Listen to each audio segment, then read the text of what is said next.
अस्सलाम वालेकुम स्टूडेंट्स। आज के लेक्चर में हम जावा सर्वलेट टेक्नोलॉजी पर मज़ीद डिस्कशन करेंगे। प्रीवियसली हमने सर्वलेट का इंट्रो लिया। आज के लेक्चर में हम servlet architecture, servlet life cycle और कुछ एग्जांपल प्रोग्राम्स देखेंगे। तो आज का लेक्चर स्टार्ट करते हैं। सर्वलेट आर्किटेक्चर, यहाँ पर आप देख सकते हैं कि एक ब्लॉक डायग्राम है जो सर्वलेट आर्किटेक्चर को रिप्रेजेंट कर रही है।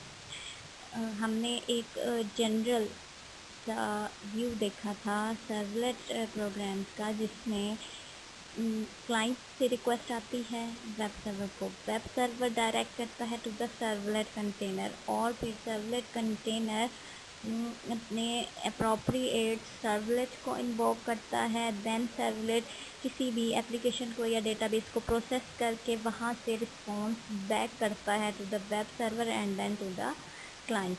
तो यहाँ पर आप देखें कि वेब सर्वर से रिक्वेस्ट जा रही है to the servlet container. Servlet container thread create कर रहा है।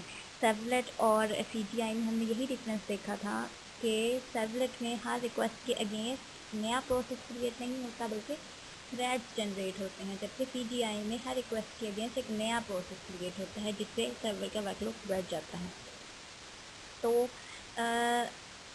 वेब सर्वर से रिक्वेस्ट आ रही है टू द सर्वलेट कंटेनर और सर्वलेट कंटेनर हर रिक्वेस्ट के अगेंस्ट एक थ्रेड क्रिएट कर रहा है, जैसे आपको नज़र आ रहा होगा ओवल में thread A and thread B। Now this threads are directed to the desired servlet और हर सर्वलेट का मेजर 3 मेथड्स हैं जो कि उसके ओवरऑल एग्जीक्यूशन में यूज़ होते हैं। द वेरी फर्स्ट जो कि इनिशियलाइज करता है that is the image method. After that जो प्रोसेसिंग और यूज़र रिक्वेस्ट को प्रोसेस किया जाए सर्व किया जाता है that is the service method. And the last जो कि end of the execution execute होगा to free up the resources that is destroy method. तो हर थ्रेड डायरेक्ट किया जा रहा है उसके जो भी अप्रोप्रिएट सर्वलेट है और हर सर्वलेट में इसका इनिट मेथड सबसे पहले कॉल होता है। उसके बाद सर्विस जो कि यूज़र की रिक्वेस्ट की बेस पर सर्विस करता है, टू गेट और डू पोस्ट मेथड को कॉल करता है and then the destroy method. आज हम कुछ डिटेल में देखेंगे सर्वलेट लाइफ साइकिल को। एब्स्ट्रैक्टली हमने प्रीवियस लेक्चर में भी डिस्कस किया था जिसमें 3 उसके लाइफ साइकिल मेथड थे, that was initialize, service and destroy. आज हम कुछ डिटेल में इन मेथड को डिस्कस करेंगे। So in the block diagram you can see that के एक रिक्वेस्ट आ रही है, ठीक है, और उस रिक्वेस्ट के अगेंस्ट रिस्पॉन्स आ रहा है। अब जो रिक्वेस्ट है वो डायरेक्टली किस मेथड को इन्वोक कर रही है, सर्विस मेथड को, और सर्विस मेथड ही रिक्वेस्ट को एक्सेप्ट करता है, प्रोसेस करता है, रिस्पॉन्स गेट करता है और सेंड बैक करता है। जबकि इनिशियलाइजेशन जो इनिशियलाइज मेथड है उसका काम सिर्फ और सिर्फ इनिशियलाइज करना है। इनिशियली जो रिसोर्सेज आपके सर्वलेट ने यूज़ करने हैं वो उन्हें लोड करेगा, इनिशियलाइज मेथड, और ये सिर्फ और सिर्फ इन द लाइफ साइकिल एक बार ही एग्जीक्यूट होगा।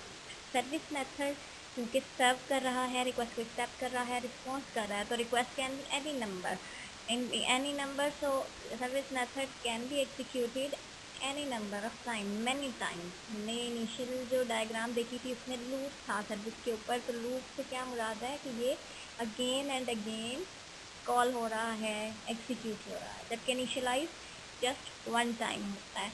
और इसी तरह से डिस्ट्रॉय भी एट द एंड ही होगा और एक ही बार कॉल होगा। जिस तरह से इनिशियलाइज का काम है रिसोर्सेज को लोड करना, डिस्ट्रॉय का काम है रिसोर्सेज को फ्री करना और अनलोड करना। And this the major method is service, जिसमें रिक्वेस्ट को एक्सेप्ट करना है और उसको अकॉर्डिंगली प्रोसेस करना है। Initialize method, it is executed once when the servlet gets loaded for the first time, not called for each client request. Put your initialization code here, no constructor available। तो जो आपका initialise method है, जैसे मैंने पहले भी बताया, सिर्फ और सिर्फ एक बार एग्जीक्यूट होगा, कब, जब सर्वर लोड होगा पहली बार। उसके बाद हर क्लाइंट रिक्वेस्ट पर ये लोड नहीं होगा, एक ही बार लोड होगा। रिसोर्सेज जो सर्वलेट को चाहिए वो इनिशियलाइज हो जाएंगे। आपने ओवरराइड करना है इन मेथड्स को, इनिशियलाइज मेथड को सर्विस मेथड को इस तरह से डिस्ट्रॉय अपने मुताबिक आप जो अपना इनिशियलाइजेशन कोड देना चाहते हैं, जिस तरह से आप रिसोर्सेज को इनिशियलाइज करना चाहते हैं, यू कैन पुट हेयर, कोई कंस्ट्रक्टर अवेलेबल नहीं है। Service method, on each request the server spawns a new thread and calls service। Her client request पर सर्वर एक नया थ्रेड क्रिएट करेगा और सर्विस मेथड को कॉल करेगा, यानी हर थ्रेड सर्विस मेथड को कॉल करेगा। हम यहाँ पर देख सकते हैं ब्लॉक डायग्राम में कि रिक्वेस्ट फॉर सर्वलेट 1 आ रही है, थ्रेड क्रिएट हुआ, सर्वलेट 1 को डायरेक्ट कर दिया गया। रिक्वेस्ट फॉर सर्वलेट 2 आ रही है, थ्रेड क्रिएट हुआ, सर्वलेट 2 को डायरेक्ट कर दिया गया। रिक्वेस्ट फॉर सर्वलेट 1 आ रही है, थ्रेड क्रिएट हुआ और सर्वलेट 1 को डायरेक्ट कर दिया गया। अब देखें सर्वलेट 1 के लिए हमारे पास 2 रिक्वेस्ट आई हैं, तो इनिशियलाइज मेथड एक ही दफ़ा कॉल हो चुका है, एक ही दफ़ा एग्जीक्यूट हो चुका है, सर्वलेट 1 इनिशियलाइज हो चुका है। अब उसके लिए जितनी रिक्वेस्ट आ रही हैं, हर रिक्वेस्ट के लिए थ्रेड क्रिएट हो रहा है और थ्रेड जाके सर्वलेट 1 के सर्विस मेथड को कॉल कर रहा है।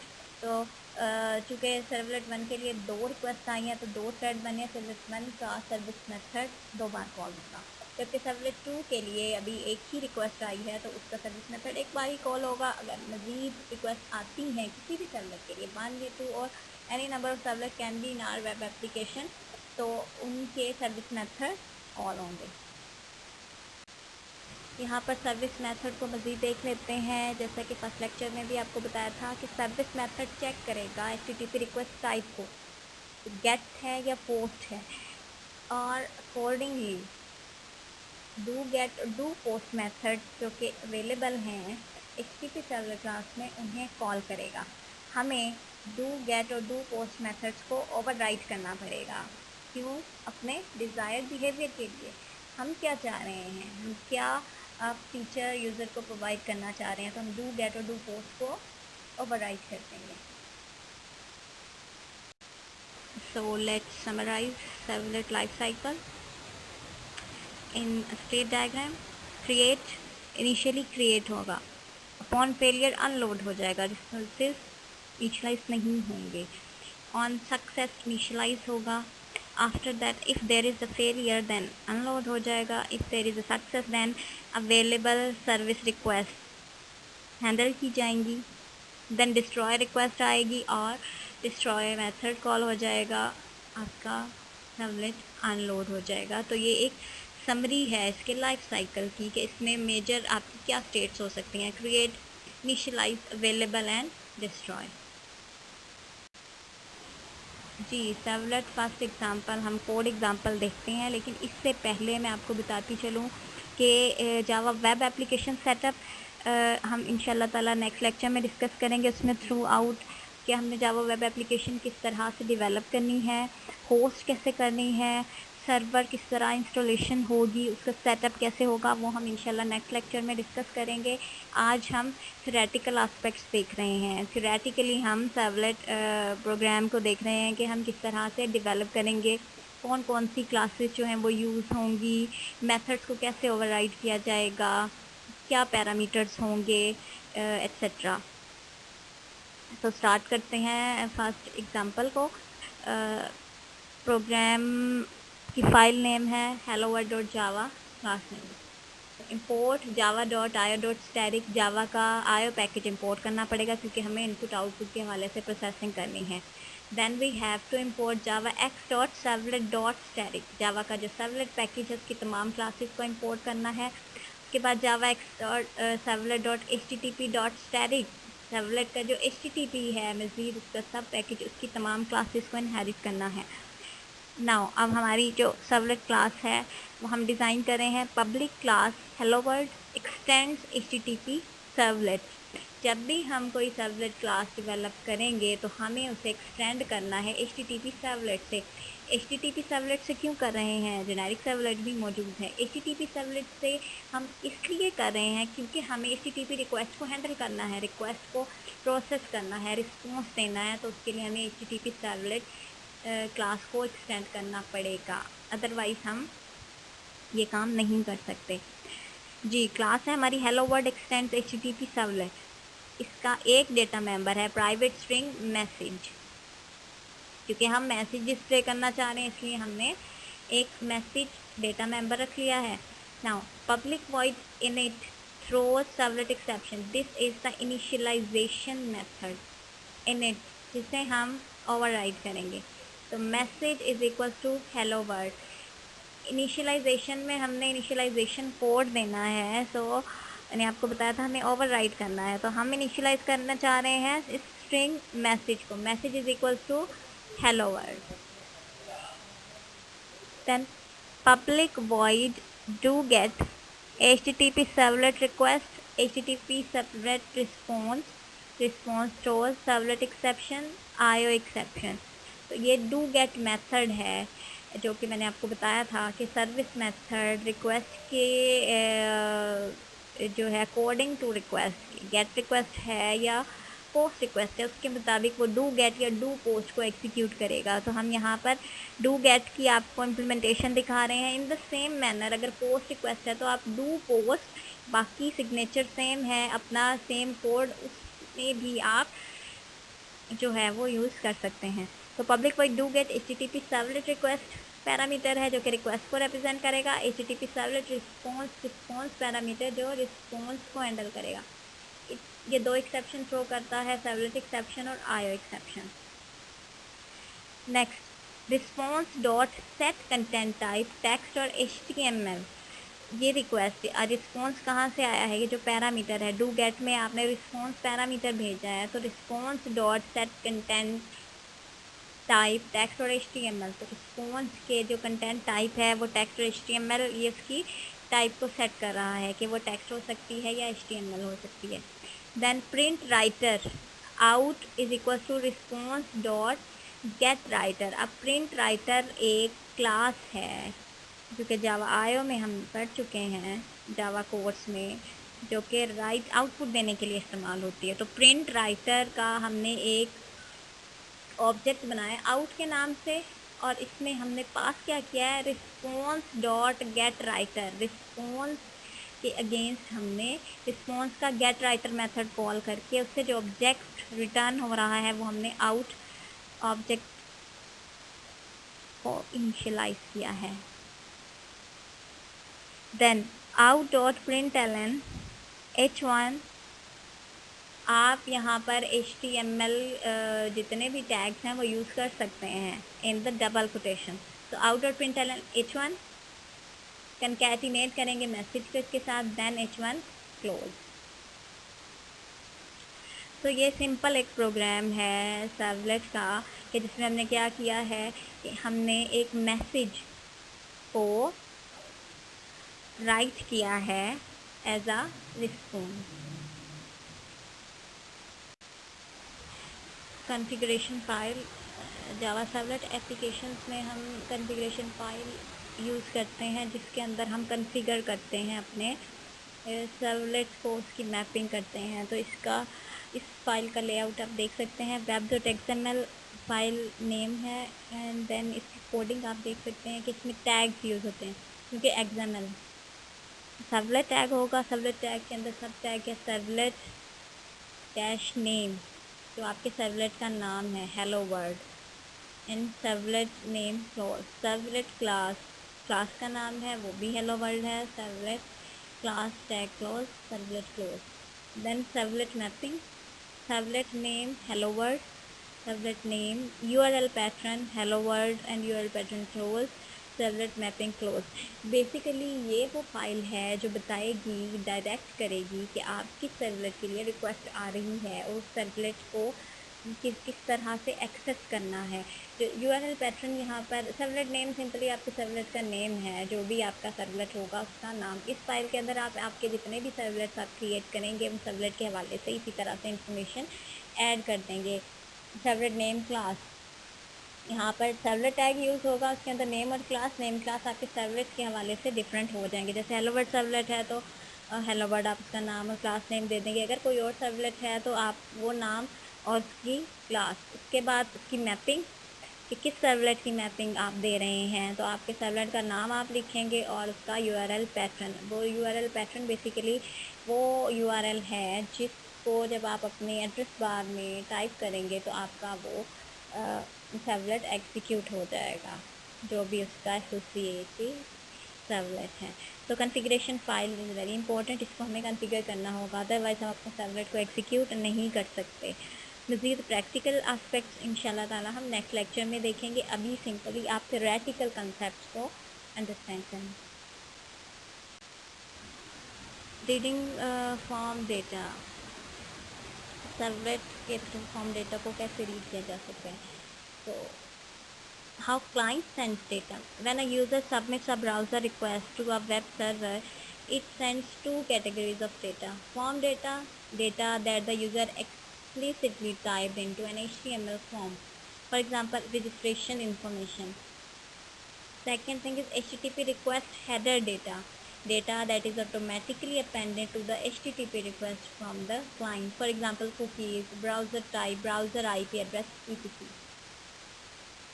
तो इस टाइप का डेटा हो सकता है। इस डेटा को हम सर्वलेट के थ्रू एक्सेस कैसे कर सकते हैं। तो नेक्स्ट टॉपिक हमारा ये है जिसे हम डिस्कस करेंगे। HTML is graphical user interface for a servlet. Client side पर क्या है, आपके पास HTML फॉर्म है जिसके ज़रिए वो डेटा सेंड कर रहा है to the server. Then server जो है वो अपने जो भी उसका रिक्वेस्ट है उसको अप्रोप्रिएट सर्वलेट को हैंड ओवर कर रहा है। दैन सर्वलेट उस रिक्वेस्ट को प्रोसेस करेगा। तो HTML है बेसिकली ग्राफिकल यूज़र इंटरफेस, यानी HTML के थ्रू आप इंटरफेस डेवलप करेंगे जो डेटा सेंड करेगी टू द सर्वलेट और रिसीव करेगी फ्रॉम द सर्वलेट। तो इस एग्जांपल में हम दो एक्सप्लिसिट पैरामीटर्स को रीड कर रहे हैं। तो हमारी ये एग्जांपल कंसिस्ट करेगी जी, एक हमारा HTML पेज होगा जो कि इंटरफेस होगी जिसमें फॉर्म होगा, एंड वन सर्वलेट जो कि फॉर्म सर्वलेट जो जावा है, जो यानी वो सर्वलेट जो इस डेटा को रीड करेगा। The HTML page contains two form parameters. आपका जो HTML पेज है जो कि फॉर्म या GUI है उसके अंदर दो पैरामीटर्स हैं, एक फर्स्ट नेम है, एक लास्ट नेम है या सरनेम कह सकते हैं। The servlet extracts the specific parameters and echoes them back to the browser after appending hello. हमारा सर्वलेट इस फॉर्म से या HTML पेज से इन दो पैरामीटर्स की वैल्यूज़ को एक्सट्रैक्ट करेगा और फिर इको बैक करेगा ब्राउज़र को आफ्टर अपेंडिंग हेलो। कंटिन्यू करने से पहले हम कुछ चीज़ें देख लेते हैं कि जब आपने फॉर्म पैरामीटर डेटा रीड करना है तो क्या मेथड्स हैं जो यूज़ हो सकते हैं। सबसे पहला मेथड है गेट पैरामीटर। रिक्वेस्ट के मेथड है request dot get parameter. It is use to get value of a form parameter. Get parameter values, request dot get parameter values. This method is used to get values from a form parameter if there are multiple values of a form parameter, such as जैसे select box होता है उसकी multiple values हो सकती हैं, उनको access करने के लिए चेक बॉक्सेस हो सकते हैं। तो जब एक फॉर्म पैरामीटर की वैल्यूज़ मल्टीपल होंगी उसके लिए हम गेट पैरामीटर वैल्यूज़ का मेथड यूज़ करेंगे। जी ये एग्जाम्पल फॉर्म है जिसमें आप देख सकते हैं कि first please fill out the form, first name, surname, submit form और रीसेट। एक छोटा सा फॉर्म है index.html पेज जो हम अपनी एप्लीकेशन में यूज़ कर रहे हैं for graphical user interface. Form example using get हम देख रहे हैं। तो HTML index.html कोडिंग HTML है title reading two parameters head body. Please fill out this form H2 form. Method is equals to get action is equals to HTTP localhost colon 8080 slash parameter app form servlet name is equals to my form। Action आपका वही जो आपका जो भी servlet है जो आप record करेंगे उसका हमने यहाँ पर पाथ दे दिया है और नेम है माई फॉर्म। तो first name input type is equal to text name is equal to first name, surname input type is equal to text name is equal to surname. ये आपके form की coding हो रही है, इसमें कोई difference नहीं है। जस्ट यहाँ पर एक्शन में आपने अपना पूरा पाथ दिया है अपने होस्ट, आपका जो भी सर्वर है आपके सर्वर पर उस सर्वलेट का पाथ दिया है। बाकी मेथड गेट लिया है, नेम आपके फॉर्म का जो भी हो सकता है, बाकी फॉर्म एलिमेंट्स ऐड किए हैं आपने इनपुट टाइप टेक्स्ट के नेम और सरनेम के नाम से। तो ये आपका फॉर्म डिज़ाइन हो जाएगा index.html।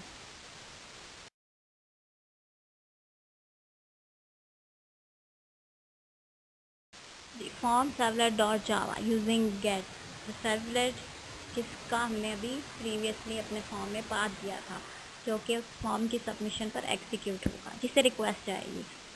तो इसकी कोडिंग देख लेते हैं। Import Java dot I O dot static, Java X dot servlet dot static, Java X dot servlet dot HTTP।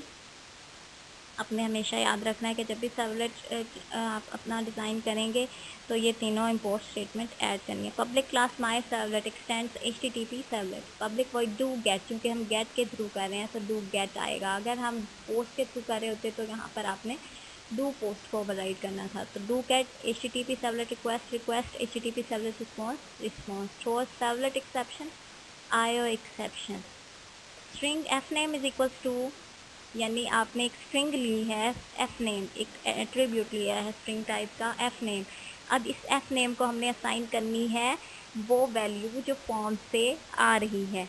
इसे हम किस तरह से एक्सेस करेंगे ये आप देख सकते हैं। मैं प्रीवियसली भी आपको बता चुकी हूँ कि request dot get parameter first name, यहाँ पर आपने अपने जो इनपुट, ये आप देख सकते हैं यहाँ पर ब्लू में आपको एक कैप्शन नज़र आ रही है, input type is equal to text name is equal to first name. तो request dot get parameter first name, तो यहाँ पर आपका जो भी फर्स्ट नेम आपका वहाँ फील्ड था उसकी वैल्यू आप एफ नेम में स्टोर हो जाएगी। इसी तरह से string surname is equal to request dot get parameter surname, जो नेक्स्ट आपका सर नेम फील्ड की वैल्यू थी वो यहाँ पर स्टोर हो जाएगी। उसके बाद सेम उसी मैनर में आपने प्रिंट राइटर का ऑब्जेक्ट बनाना है। Print writer out is equal to response dot get writer out dot print l hello, concat करेंगे एस नेम को plus s name and out dot close. तो ये सिंपल सा आपका एक सर्वलेट बन गया है जो आपके फॉर्म के डेटा को, जो कि दो फील्ड ही थे, उन्हें एक्सेस कर रहा है और देन की को बैक कर रहा है ऑन द ब्राउज़र। तो आई होप आपको समझ आ गया होगा। And now we will configure web.xml file according to the servlet. So web.xml, web app tag, then servlet tag, servlet name, form servlet है हमारा, servlet class my servlet, action जो हमने दिया था आपको याद होगा, उसमें एक्शन हमारा था HTTP local host :8080 पैम app form servlet, जो कि आपके सर्वलेट का नाम था। Servlet mapping, servlet name form servlet है एंड URL पैटर्न भी आपका फॉर्म सर्वलेट ही है जिसके थ्रू इस सर्वलेट को एक्सेस किया जाएगा। तो ये कॉन्फ़िगरेशन फाइल है। हमें ये इस सिंपल से सर्वलेट को बनाने के लिए इन्हीं 3 फाइल्स की ज़रूरत होगी, index.html, form servlet and then web.xml। इसके बाद हम अपने होस्ट पर जब अपने लोकल होस्ट से इसे कॉल करेंगे तो आपका फॉर्म डिस्प्ले होगा, फॉर्म में आप डेटा एंटर करेंगे, देन जब सबमिट करेंगे तो सर्वलेट को रिक्वेस्ट आएगी एंड वो प्रोसेसिंग के बाद आपको सिंपल जो हमने उसके डू गेट मेथड में कोड किया था कि वापस राइट करेगा वो ब्राउज़र के आपकी स्क्रीन के ऊपर, तो आपका रिज़ल्ट डिस्प्ले हो जाएगा, स्क्रीन पर राइट हो जाएगा। आई होप आपको ये कुछ basic example servlet life cycle की अंडरस्टैंडिंग हो गई होगी। मज़ीद अगर कोई क्यूरीज हो तो आप पोस्ट कर सकते हैं व्हाट्सएप ग्रुप के ज़रिए भी, आप अपनी क्यूरीज को जो है वो सेंड कर सकते हैं। इंशाल्लाह ताला आपकी जो भी क्यूरीज होंगी उनको एंटरटेन किया जाएगा। Thank you.